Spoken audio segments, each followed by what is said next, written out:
सिमरन तुम्हें जब भी बता रहा था इसके में पढ़ा करती है और तो ये बता रहा था मेरे साथ जब पढ़ा करके है 3 बीघे में घर है इसके अम्मी का मत तो खराब करो ना, ये बात समझ में आ मुझे तो ये पता नहीं बताता है हमने। हाँ बताते मुझे इमरान ने।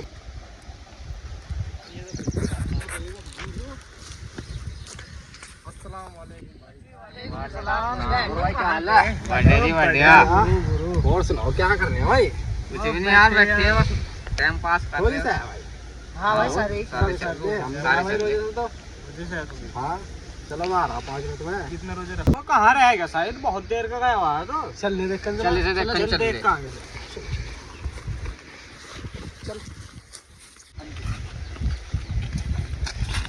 यार दूध लिया दियो रे आज। बोल तो साइड बैठा देखे देखे पीछे से